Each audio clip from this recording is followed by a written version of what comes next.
Thank you, everyone, for joining. Really great to see you here.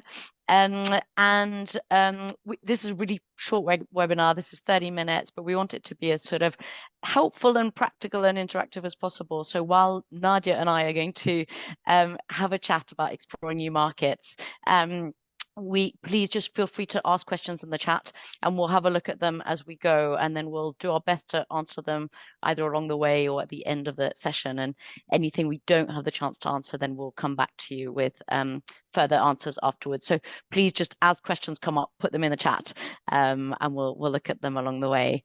So with that in mind, welcome everyone. It's really great to see you here.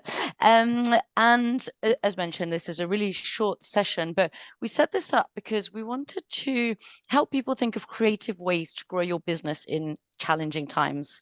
And at a time when the world is facing increasing volatility and uncertainty, it can feel particularly hard to navigate the business world. And these turbulent times also offer great opportunities for those who can identify and capitalize on them. It's just a question of really sort of thinking outside the box a little bit and seeing where there are undiscovered places where you can really look to grow and thrive. So in the session, we wanted to sort of break it down into two parts. Firstly, we wanted to give you an overview of how you can grow your business through new and less familiar geographical markets, where solutions can create positive social or environmental impact, or even both, even better. And then secondly, actually think in a more practical way from a kind of administrative and infrastructure perspective, what governments are more supportive of small businesses and provide better opportunities, and help you think of attractive places that you can look to grow your business. So I'm Liv, I'm the co-founder of Impact Amplified, and we help B2B business leaders to embed sustainability into their business to help them be the most attractive business in their supply chain.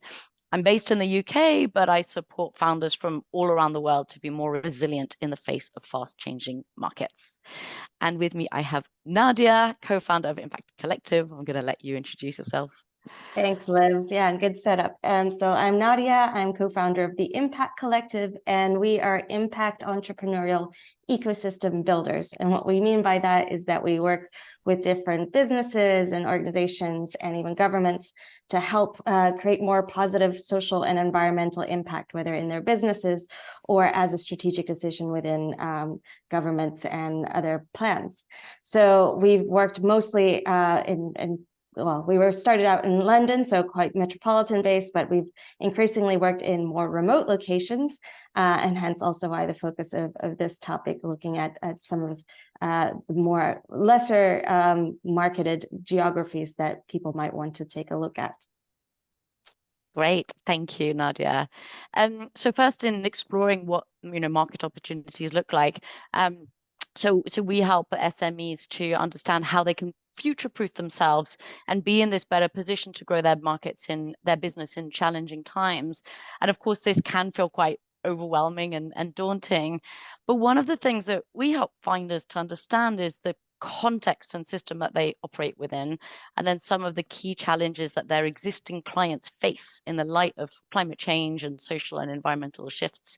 So, for example, if we look at the agri-tech sector, it can feel like this sort of, law of diminishing return and decreasing yields, etc. But actually, at the same time, that's where there are innovative technologies that people can use to reduce water consumption in farming, or understand how, you can use nature-based solutions to improve that yield. So, in that example, it's really sort of understanding your client base, their challenges, and then finding those technologies and solutions that can help make it better so that you can shine rather than sort of get lost in this sometimes what feels like a sort of vicious circle. What does it look like for you, Nadia, when you're looking at new markets, both in terms of your experience of having done it, but also working in these new locations and seeing opportunities there?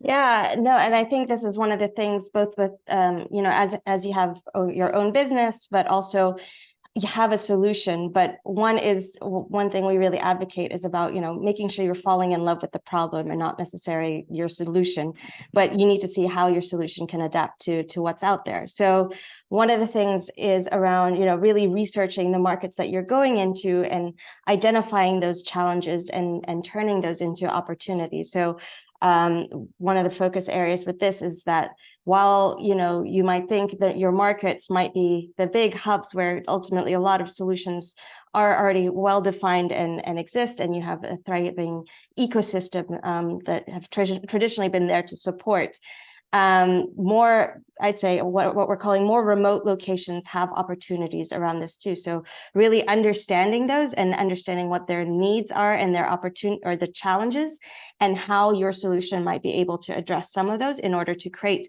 more social and environmental impact in those. So I just wanted to quickly share one case example we have for this. So I currently live in Madeira, Portugal, and this is something that we've done here, is to really see how the challenges that they face here are really opportunities as well. So Madeira is, an island out in the middle of the Atlantic. It's Portuguese, but it's in a way quite disconnected to mainland Europe. And so there are a bunch of challenges that people face here. So anything from effects of climate change and increase in tourism and how that impacts in terms of like the social construct and cost of living. And so what we have done here is working with the locals and understanding the kind of problems that they face, to really research that market. But with that, it's really an opportunity area to really then start being able to address those into opportunities or potential solutions. So this is where this can come in terms of how can you as a business be able to address some of these challenge areas and turn them into opportunities for yourself. And one thing we're highlighting again about more of these remote locations is that while they might be smaller areas and lesser populated, these can be really great test beds for you and your solutions to be able to see whether it even makes sense, how your solutions can address some of these challenges, and then be able to scale those out to larger, whether it's geographies or even similar geographies within that jurisdiction as well. So just an example from Madeira, but ultimately really honing in on researching it, understanding the opportunities. I mean, different locations have different challenges. So for example, I just showcased Madeira, but we also have, a lot of remote villages. So for example, in Italy and elsewhere that are really suffering from depopulation and an aging population. So how can the solutions that you build really address their needs as well? Then I would say, after the fact that you've been able to research some of these market opportunities that aren't necessarily the obvious ones to initially go to, it's all about reaching out to local organizations there, right? So your research institutions, your universities, and this is all to better then understand the problem and help validate the market for you as well, but making sure that your solution is a good fit for that local market there. So one good resource, for example, is this organization called Island Innovation, if you're not familiar with that one, because they link up all different islands around the world who all actually suffer from similar challenges and problems because they're island nations. However, given their usually small size, they don't necessarily always get the attention that they do. So it's a great network to be able to leverage that kind of resource and research from people that really identify with the problems and challenges they have there, and start to scope out whether your solutions can apply to that as well. And actually, just as I'm talking, I'm admitting Kata into the room, who is from Island Innovation. So hopefully her ears are bleeding right now, because I've been talking about Island Innovation, which is what Kata works for. But yeah, so reaching out to those kind of support systems within those markets. And finally, it's looking at how you then adapt to those local markets. So understanding their cultural differences, the language, even things like payment methods, how does your pricing need to adjust, etc. So how will your business operate on a scale that might be different to the one that you're used to? And again, reaching out and working with local stakeholders there, I think I really want to stress the fact of, work with local stakeholders. This is not all on you to find the solutions there, but understanding from a local context and with local players how your solutions can apply to those markets as well. But yeah. Great, thanks, Nadia. Actually, I really liked your slide that shows the different elements that people can look at. Do you find in smaller markets that there is more of an opportunity for people to then relate to how, for example, water relates to energy and waste management, etc. So do you find that these systems interlink a little bit more easily, or would you say that people should still sort of focus on that particular, one specific challenge that resonates with them, and then work from there as a really sort of small MVP? Yeah, that's a good question. And I kind of want to say a little bit of both, because on one hand, I mean, smaller geographies literally are almost like you can almost treat them as, like what we're calling living labs in a way. So but it's all quite systemic, right? So everything oftentimes is quite linked up together. And so you can perhaps more easily see the effects or the impacts of one on the other. Which almost in terms of like a testing bed or living lab for your solution are able to then see the outcomes of what happens when you are operating in a system like this. And also because in a location that is a bit smaller and more, I guess, geographically isolated, then you can more easily identify what are direct links versus what might be indirect causes from some other variables at play as well. But having said that, I mean, it doesn't mean it makes the problem any easier. And I'd say ultimately make sure that it's honing in on the problem and what is the target problem that you're addressing, because otherwise you can scope creep and try to address too many things at once, and whether your solution is also right for that.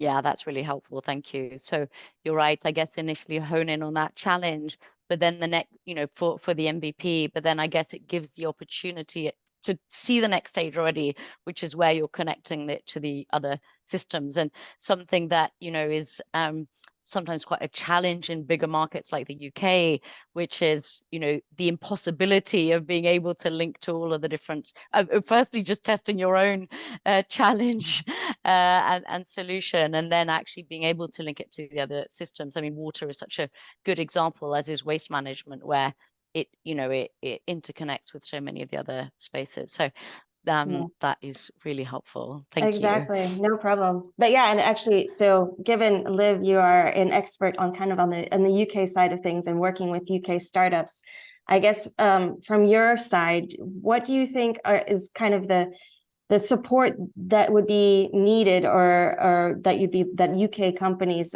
I'm honing in on UK companies, but perhaps companies in general would need to think about or look at when they are approaching more remote locations as possible markets as well?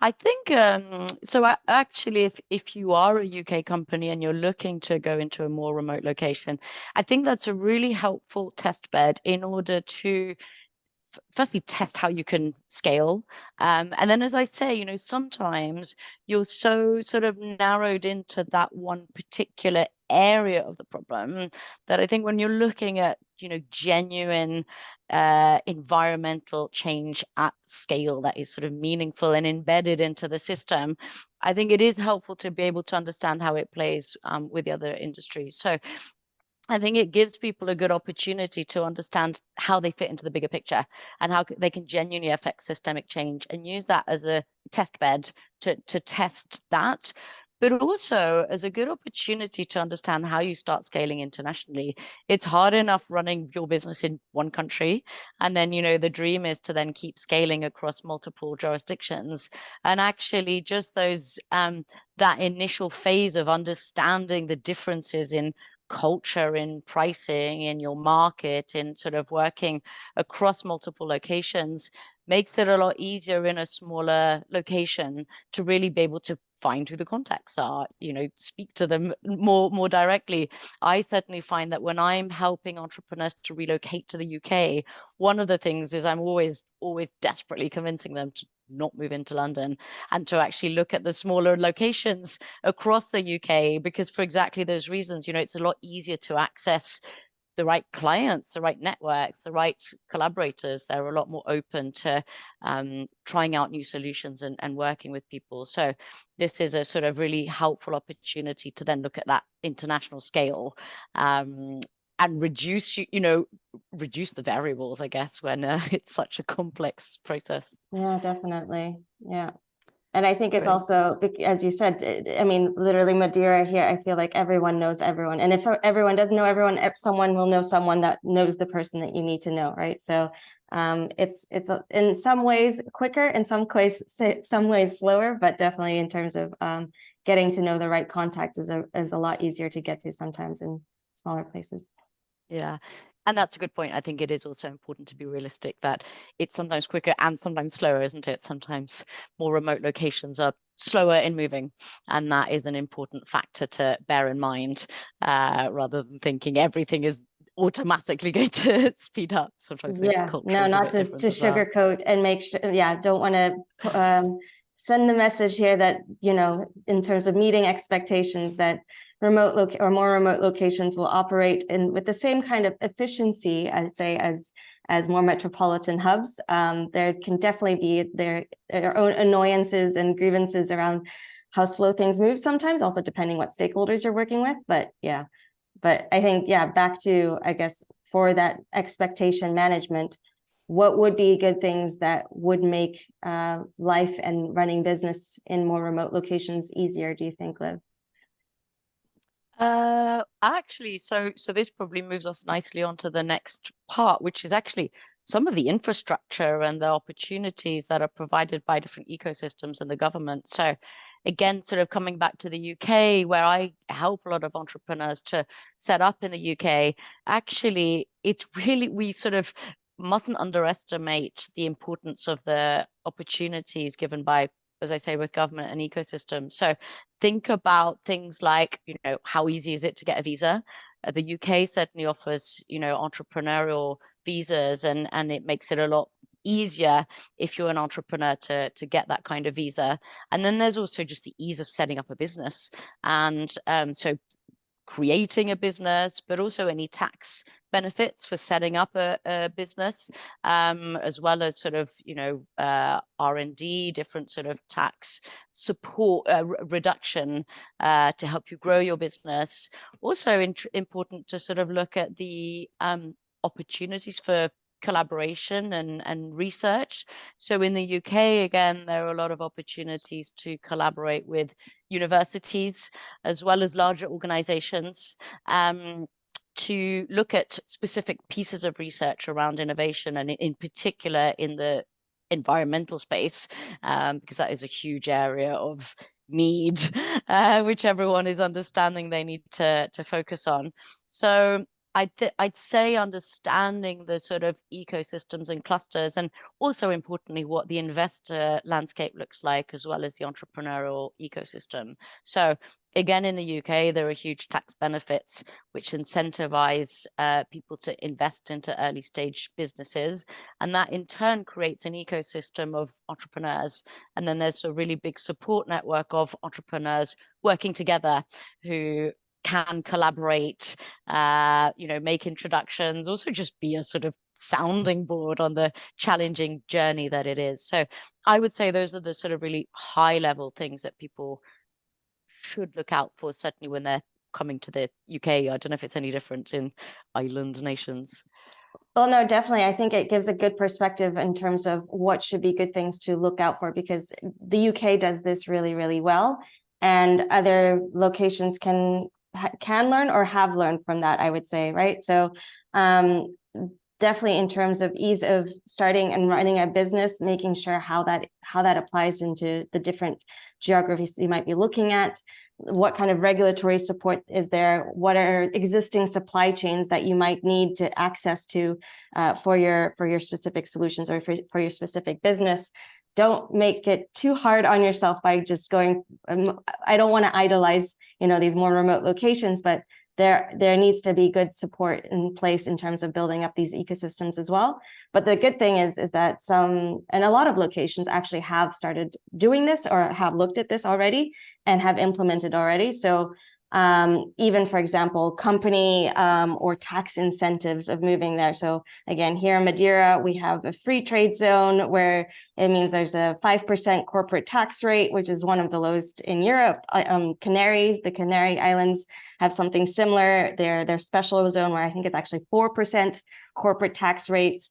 And Italy has a scheme on, I think they pay up to like 30,000 euros to get businesses to set up in more remote locations in Italy. So there's definitely a lot of draw from more remote locations right now to draw businesses to them. And there are a bunch of incentives and schemes being set up. Again, these are just a few examples, but there's many more. But that is one aspect that can be quite enticing for businesses to look at, right? But once they're there, they also need on the ground support as well. So whether it's looking at the location's openness to new businesses, and I would say especially like to new foreign businesses, how would that work in terms of the locality itself, and how accommodating are they around that?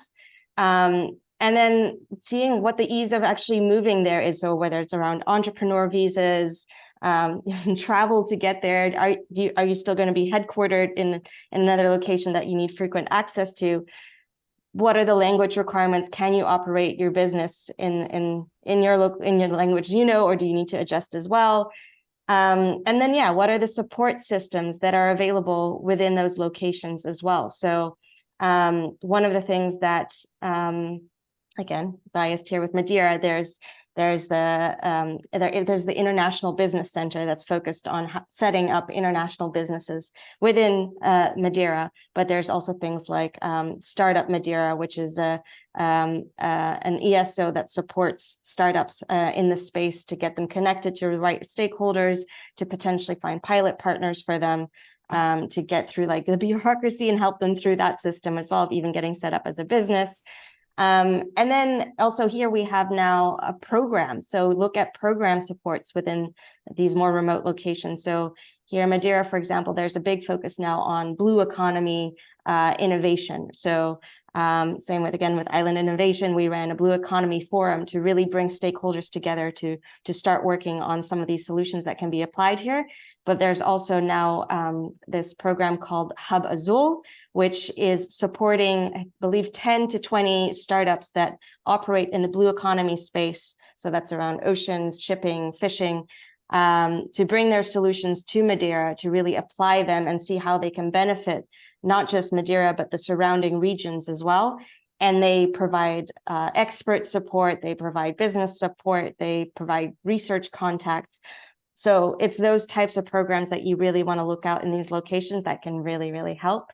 And ultimately make sure that that is a good fit for you, and that it's not just you trying to work into a new market that is this hard to get into, right? It's good to have the support on the ground. That's really helpful. Thank you. And what was your experience setting up in Madeira? Is there anything that you learned or that surprised you when you moved your business there? Yeah, so one of the things, and hence kind of we started this internal project called Impact Collective Remote, was because we were surprised that there were so many opportunities for really great sustainable innovations to be applied here, but they didn't seem to be here either yet or be created here. So one is really how do we encourage more of the local community to start some of these impact solutions themselves, but how can we also attract existing impactful solutions to the island that can really benefit the island both socially and or environmentally, right? So I felt like that impact ecosystem hadn't really been built up yet. And so that's one of our aims with the Impact Collective, is how can we be that bridge between more remote locations and a global support network that can really support creating more local change makers or change makers that want to come to those locations to apply their solutions and provide the support that's needed in order to do that. But that was one thing, and things in the Madeira. But then I was also surprised that there was a lot of support structures already out there, whether it came even just from infrastructure, you know, access to digital tools, digitalization on the island in the first place, focus on, well, there's a large focus on tourism, but now also on terms of bringing in skilled labor and having access to that for your company as well. So that was really great. Great, thank you. And just in these last few moments, I know there is an opportunity open at the moment to explore that. Do you want to say a little bit more about that? Yeah, well, so I mentioned Hub Azul, which is the Blue Economy program, support program here in Madeira. So if anyone here does have a business or knows of businesses that work in the blue economy space, so that's in kind of the ocean space, and wants to use Madeira as a test bed to see if it's a potential market for them, Hub Azul have a program open that I think the applications are due just around the corner, September 8th. But it's a way to explore. It starts with a 3-day boot camp to see if the island is a good fit for your solution, and if we can identify the right stakeholders and connections for you to then ultimately do the implementation starting next year to bring your business to Madeira and support you with pilot tests and setting up your business and services here as well. So I can pop that link in. So again, I'm not necessarily affiliated with the program right now, but it is a very exciting opportunity, I think, in order to bring more sustainable innovations to places like Madeira. So I'd encourage anyone that's in that space to check it out. But yeah, I'm happy to share resources as well in terms of how to approach markets that are a bit more remote or finding you the right contacts there as well. That's really helpful. Thank you. So essentially, you know, it sounds like this is a good opportunity for people to just test out what it would look like to, you know, launch in a remote location and then have that opportunity to just do a little test. And then if it works, then you can scale there. If not, there's a lot of lessons I'm sure people can learn from that experience. Exactly. And yeah, I'm happy to feel free to reach out to myself at the Impact Collective. Also, if you want to have like a brief call to see what needs you have or what kind of questions you might have in terms of looking at some of these locations. We have a form and that goes to our General Impact Collective, but feel free to find me on LinkedIn or elsewhere as well. And same with you, Liv. Feel free. Yes, indeed. Yeah. You know, if you're interested in getting more support around the UK, then feel free to contact me if you want to start there before moving remotely. I'm just going to put my business in there as well. And we'll share the recording with everyone and the links as well, so people can follow up if they're interested. So with that in mind, thank you very much to everyone who's joined. And yeah, we hope this has been helpful and inspiring to explore new ways of growing your businesses. Have a great day, everyone. Have a good day. Thank you, guys. Thank Thanks, you. Olivia. Bye. Thanks, Nadia. Cheers. Bye, guys.